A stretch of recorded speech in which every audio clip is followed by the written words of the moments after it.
I wasn't born into money and I didn't marry rich, but because I took God seriously when he said that his word had everything that we need, I went from minimum wage to miraculous abundance simply by understanding this one story in scripture that encapsulates every move that it took me to get from paycheck to paycheck into prosperity. And no, I am not saying that Jesus died so we could all drive Lamborghinis. However, if you want to honor God with your finances and have more than enough, not just for you, but for people around you, then I believe that you will be immensely blessed when you watch this video until the end and understand what God showed me in this single story that absolutely transformed my financial life. Our story begins in Matthew 25, and I am going to drop in the insights that God gave me while reading these passages that I have accumulated over the years. But I highly encourage you after the video to take time to read the passage yourself to get a full and thorough understanding of it. Verse 14 starts like this: "For it will be like a man going on a journey who called his servants and entrusted them with his property." And this is where point one comes in. All money is God's money. It says entrusted them to his property. I don't own anything. I am just a steward. And understanding that one principle will change the way that you use money. Because would you be spending it as freely and as liberally and going into debt and doing all of these things if you truly understood that it was not your money to begin with, but money that you were given to steward for a purpose? People often look around and realize, oh, I don't have any fruit, but it's not because you never got a seed. It's because you ate your seed instead of actually allowing it to grow and flourish. And one of the biggest ways and shifts where we can start really tapping into what we have is to understand that what we have is given to us by God and is not our money to waste. It is our money to steward because we have been entrusted with it by God. Now in verse 15, it continues and says, "To one he gave 5 talents, to another 2, and to another 1." Now this is big because what does this show us? Not everyone starts with the same resources, and that is by design. So many people in our world try to fix inequality or inequity or whatever you would like to call it. But God said that in this case, it is by design. It's a feature, not a bug. And instead of comparing what we have to others, we are called to focus on maximizing our own potential and what God has given us, not look to the left and to the right of what God has given somebody else. And also, verse 15 continues to say, "To each according to his ability, then he went away." Meaning everyone is given according to what God has created them and enabled them to do. Not everyone is going to have the same ability. God entrusts us with what he has designed us to handle, and he simply expects us to manage it faithfully. I like to think of all of us as different animals. You don't expect a bird to do the same thing as a fish, and you don't expect a shark to do the same thing as a lion or an elephant to do the same thing as a whale. These animals were literally created different, are designed to thrive in different environments, have different purposes. And a fish is never going to fly as well as a bird because it was not designed to. And this is why you may find yourself looking at what someone else has, looking at what someone else is doing, and maybe you even fancy yourself to try it. Maybe you go in their same job to go try their same business model and it doesn't work for you. Well, that's because you may have been designed with a different gifting. And so we have to be really careful when we're praying about wanting what other people have, because we don't often have the ability to hold what they can hold. And what gives energy to someone else may drain a different person. And so the best prayer that you can ask God is, show me and help me to find through testing and taking risks what you have created me to do and to excel in the dominion and domain that God has created you to thrive in. Now, verse 16, "So he who had received the 5 talents went at once and traded with them, and he made 5 talents more." Verse 17, "So he also who had the 2 talents made 2 talents more." Now, some interpretations suggest that these servants may have engaged in trading and that the other one investments. And this is an important distinction. I think it's important in the fact that we don't really know. And this means that there is no right way to really grow your wealth or to have impact or success. And success is going to look different for everyone, again, depending on what their design is and what God created them to do. There are multiple ways to multiply. So do not let anyone tell you that it is better or worse to have a 9 to 5 or a business or invest in short term or long term or get into real estate or stocks. As long as you're being a faithful steward of your money, the budgeting tactic, the debt snowball or the debt avalanche, it doesn't matter. As long as you are being faithful, that's what it's about, not using a specific method. And this is something where if you stay until the end of the video, I'm going to give you access to the 3 secrets that I have personally used to make money multiply on autopilot without hustle, budgeting, or willpower. And I'll give you access to that if you stay until the end. But what you need to understand right now is that faithfulness is about taking action, not using a specific method. The other thing that we see here that I really like is it says that the one who made five, it says he went away at once, is that he took action. And that's what success in creating income and wealth requires. And it requires taking risk. And so the first two servants, they took risk and they put their talent to work. And in business and investing and growth and whatever path you take, it is going to require some sort of risk and some sort of sacrifice, because that is a package that God puts your next level in. And if you try to play it safe, it will often, if not always, lead to stagnation. Now in verse 18, it says, "But he who had received the one talent went and dug in the ground and hid his master's money." Oh my goodness. Oh my goodness, you guys. I mean, it is always the people with the most to gain that do the least. And it is always the people that have the least to lose that hold on to it so tightly. And it's such a paradox because you don't understand the fact that you're holding on to that little bit of money so tightly is the exact reason why you will never have more of it, because life begets life. I'm gonna make a whole video on that later, okay? But specifically for this context, what you need to understand is a hand that is open to give, that is open to invest, is also open to receive. But if you close your hand and you are not open to give, you are not open to invest, you're not open to do anything with that, then you will always also have your hand closed to receive. You cannot be open to abundance without being open to risk. And you cannot be closed off and have a scarcity mindset and then expect to receive simultaneously. Those two things do not coexist. And people who say, well, I can't afford to do it, I don't think you can afford not to, because you've already seen what not investing gets you. You've already seen what not managing your money well gets you. You've already seen what living life with a closed hand gets you. And let me ask you, do you want more of it? Is this what you want for the next 20 years, next 30 years, next 40 years, however long the Lord may have for you to live on this earth? And so if you think that you can't afford to do something, you're probably the prime person who needs to do it more than anyone else, right? And verse 19 says, "Now after a long time, the master of those servants came and settled accounts with them." Now, this is big because I don't think a lot of people see this here, but I saw it immediately by the illumination of the Holy Spirit. Consequences don't always happen immediately. It says, after a long time, the master of the servants came and settled accounts with them. The master didn't come for a long time. You see, you might eat a donut one day and you're fine. But 10 years from now, they'll catch up to you. Every little donut will catch up just one day at a time, just a little half a pound, a little 0.2 of a pound, and it'll all add up. And you may choose to be an unwise steward now, and you may miss out on a vacation. You might not drive as nice of a car. But what about 20 years from now? When your friends are retiring comfortably and you have to work that extra couple of years just to survive? If you're renting while others around you are owning multiple properties and being able to pass wealth to their children? If you lack discipline and the lack of discipline that you left has left you in debt and you don't have anything to leave behind for your children, or they're struggling because you never built a financial foundation and you shook your fist at your parents for not leaving you in a better position, now you're doing the same thing to your children, not breaking that generational cycle.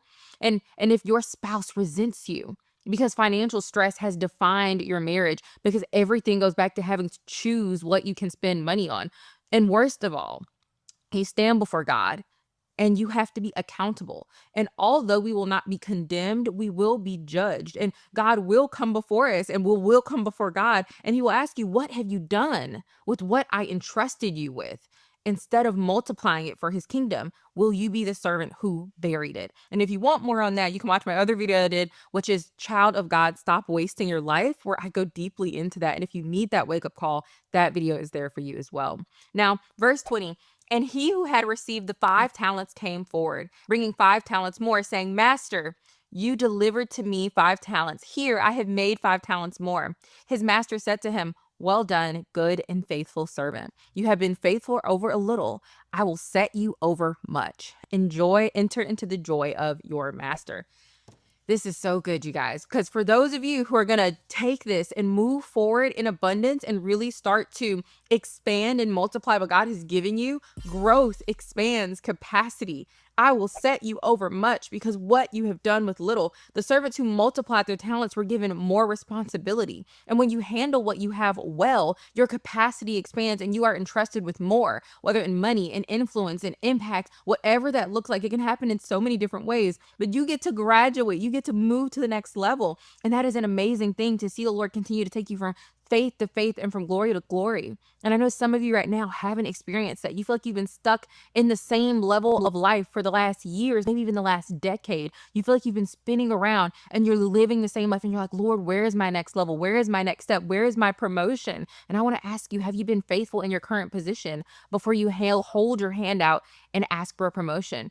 Are you trying to get an increase off of something that you've never invested? And so many of us were praying for God to give us increase, but we haven't invested what he's given us. And that's not how it works, because that's my next point, which is wealth is not just a blessing, but it's a test. It's a test. And you may say, well, I'm not wealthy yet. I want you to know that if you're making over $30,000, no comment, I think something around that, around $30,000 a year, that you are in the 1% of the most wealthy people in the entire world. And so when people say, I think it's so funny when people comment things, go, oh, were you a rich person, blah, blah, blah. I say, if you have a phone that is $1,000, $800, $500, internet access, a roof over your head with electric running through your house and air conditioning that is keeping you cool, then you are wealthy. And so all the scriptures and the warnings to the rich apply to you too. And so does testing, okay? Because what does it again say? You have been faithful over little, so I will set you over much. Money and resources are not just a blessing. They are tests of faithfulness. And how you handle those small amounts will determine whether you will be trusted with more. Are you passing the test right now? Answer that question. You don't have to tell me, but you know, and God knows. And what can you do to shift that and to be a better steward? And maybe if you keep watching, you'll find some things out. So verse 22, and he also who had the 2 talents came forward, saying, Master, you delivered me 2 talents, and here I have 2 talents more. His master said to him, well done, good and faithful servant. You have been faithful over a little. I will set you over much. Enter into the joy of your master. So, wow, this is amazing, because faithfulness, not a quality, determine increase. The master did not expect the one who he gave 2 talents to make 5, just like the one he gave 5. He only expected faithfulness. And so many times I think we get caught up and that we maybe feel a little embarrassed, a little ashamed, that we maybe feel like a little less than and like compare ourselves to people who are doing different things. But again, if you were a fish, you would never expect yourself to swim to the depths of a shark. But I think, and this is just an entirely separate video that I maybe get into. Let me know in the comments if you want to hear more about biblical hierarchy and inequality, because I think it's something that so many Christians misunderstand, and I think it leads to a lot of resentment and discontent. But like, God does not expect the same thing from you if he gave you 2 talents as he does from the person that he gave 5. And so your increase is not going to look the same, and that's not a bad thing, because God is not judging you based on an absolute number of, if you're not a millionaire, then that means you weren't faithful steward. That's not what God says. He simply expects for him to get a return on the investment that he made into you. And so your responsibility is not to match someone else's outcome, but it's to grow what you have been given. And this is another thing that we can take from this, is that multiplication is a kingdom principle. Everything in God's kingdom is designed to multiply. Faith and wisdom and wealth and disciples and even joy and peace, that all of it is designed to multiply. And those who understand and operate by this principle see continuous increase. And I also love that about God. He's not a God of addition. He's a God of multiplication. If you plant one seed into the ground, there's almost nothing that I could think of that you will get just one fruit. Everything that God has designed, he is intended to multiply. You don't just have, well, the ability to make one child. You have the ability to make many. 2 people can bring forth 15 children into the world. And you see this over and over and over again. And again, just like in, oh, this is so good, just like in scripture, just like he doesn't expect everybody to multiply at the same rate, not every plant produces the same amount of fruit. Not every animal can have the same amount of reproduction. And so again, God has designed all of this intentionally, knowing what is best for that fruit and how much it needs to produce, knowing what's best for that animal, for that couple, and how much they need to produce. And he gives it according to his good purpose and will. Now, verse 24, he also who had received the 1 talent came forward, saying, Master, he said, Master, I knew you to be a hard man, reaping where you did not sow and gathering where you scattered no seed. So I was afraid. I went and hid your talent in the ground. Here, you have what is yours. I don't think you guys understand the impact of what is being said. And it's impactful in so many ways. But I'm going to pull out one point here, that most of the time, fear is not about not trusting yourself. It's about not trusting and truly knowing the character of God. What did he say? The man with 1 talent, he said, I knew you to be a hard man. What did he believe about the character of God that led him to have this fear, that led him to think that putting it in the ground and making sure nothing happened to it was better than trying to do something and risking failure? And how many of you are scared? And maybe you haven't ever thought about this. I don't want you to rush to answer, but I want you to think, I want you to pray. If you have through life, through the glitz and glam, through the expectations, through the comments of men, misunderstood what God is asking you to do. God is not asking you for perfection. God is not asking you to get it right or to know the beginning from the end. You see, all of those things are his job, right? And maybe you don't think necessarily that God is a hard man, but maybe you are scared of what failure may cost you. Maybe you're scared of where it may take you if you actually take that next step, or what he may call you to, or what he may call you from or out of, and you don't want to let it go. You don't want to give it up. And there's so many nuances here. And so we can be so scared of getting it the way that we want, that we tell God based on our actions, I would rather it come out the way that I want to or not do it at all. Because maybe the thing with you starting the business is not you going to go be a multi-billionaire and be the next Jeff Bezos or Elon or whoever else. Maybe you're going to learn something that's going to help you to be a better mother. Maybe it's going to take you somewhere where you're able to impact someone else's life and preach the gospel to them, but it doesn't turn out to be what you want it to be. Or maybe you do go, but then you have to leave some people behind. You have to leave some comfort behind. You have to leave some things behind that you don't really want to give up right now. And so I want to ask you, are you viewing God's character in a way that you don't think he loves you enough that where you end up will be the best place for you to be? Because I've been there, and I want to encourage you to walk in faith, to walk by faith. And that leads me to the next point, which is fear leads to stagnation and loss. You have to understand that you bearing your talent will cost you. The servant let fear paralyze him, and as a result, he lost everything, which you'll see in the next verse. And fear of failure, fear of loss, fear of criticism leads to inaction, which is the real danger, not trying and failing. And in verse 26, we continue. His master answered to him, "You wicked and slothful servant. You knew that I reap where I have not sown, and I gather where I scattered no seed. Then you ought to have invested my money with the bankers, and at my coming, I should have received what is my own with interest." And so what is the master saying here? Inaction is worse than failure. You wicked and slothful, you lazy servant. The master was not mad that the third servant lost his money. He was mad that he didn't do anything. He said, you could have done the bare minimum of putting my money in a high yield savings account, okay? And letting it get some interest, but you did nothing. And again, trying and failing is better than doing nothing at all. I just think we have this expectation. Again, we misunderstand God's character if we think what he expects from us is perfection. He doesn't. He doesn't. What he expects is for us to trust him and take the next step despite not seeing the entire staircase. Okay. And action, even imperfect action, will always lead to growth and to him sanctifying us and teaching us whatever he would have us to learn along the way. And we also see here that success is not just about action, but it's also about intentions. He said, you knew. The master said, you knew that I reap where I have not sown, that I gather where I scattered no seed. So the master called the third servant out for knowing what to do and not acting on it. If you can't say amen, say ouch. Okay, that's what Bodhi Bacham says. If you can't say amen, say ouch. Okay, and knowing the right thing to do without taking action, and you have that hole of wasted potential where you know it, everyone around you knows it and can see it and talk about how good you could be and the things that you could do, and it's like, how much more will that hurt? Sitting in bed at night after night. Again, you're in that same cycle. If this is your life, then this is what you are doing. You are burying your talent. Okay. And again, we see another principle, which that God's kingdom operates on multiplication, not just maintenance. It says, you ought to have invested my money with the bankers. God is saying, I expect growth, not just preservation. And if you are in a season where you haven't been growing, I hate to tell you this, but you have been dying in every area of life, finances, relationships, skills, influence, whatever it is. If you are not growing, you are dying. There's no neutral for a plant. There's no neutral. They cannot be stagnating. They're either continuing to grow or their leaves are turning colors and their petals are falling down and they are dying. And so verse 28, this breaks my heart, but it's so true and we need to hear it. So take the talent from him and give it to him who has the 10 talents. Wealth transfers to the faithful. Resources flow to those who use them wisely.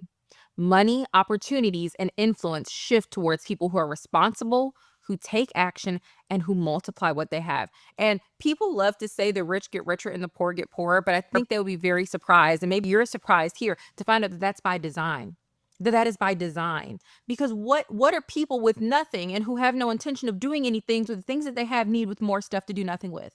Explain that to me, because people may say, "Oh, that's not fair," or maybe, but it's like no. And it said He gave them a long time. How long has the Lord been patient with us? How long has the Lord been gracious and kind and merciful to us, and held our hands and reassured us and showed us the path until He says, "I'm going to take this from you and give it to someone else who's going to use it."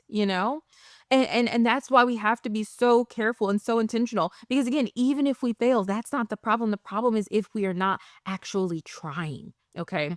And verse 29, for everyone who has will be given more, and he will have an abundance. But from the one who has not, even what he has will be taken away.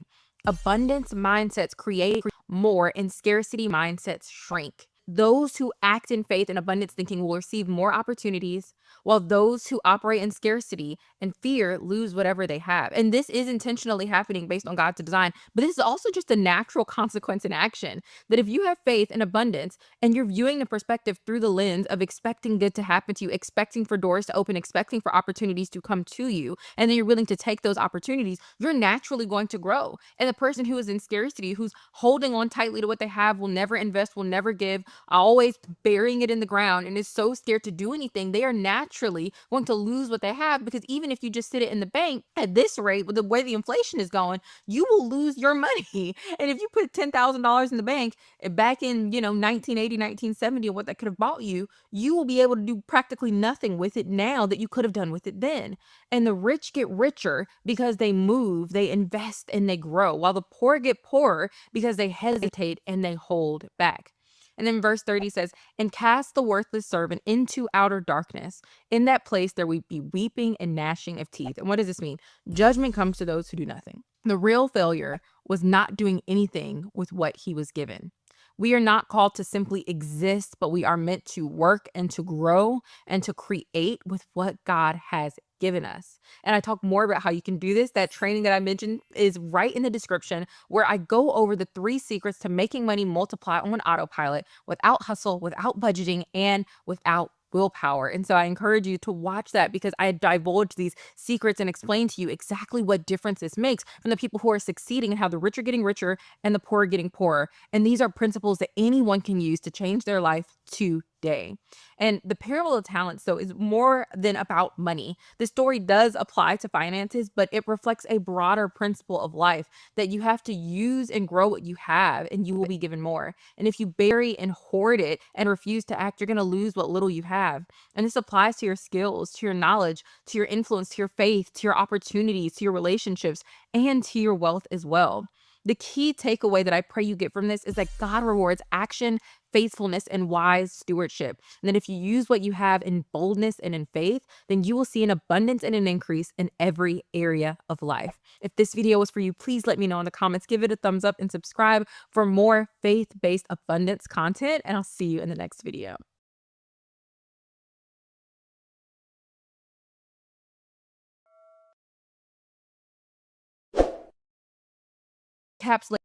Capsulates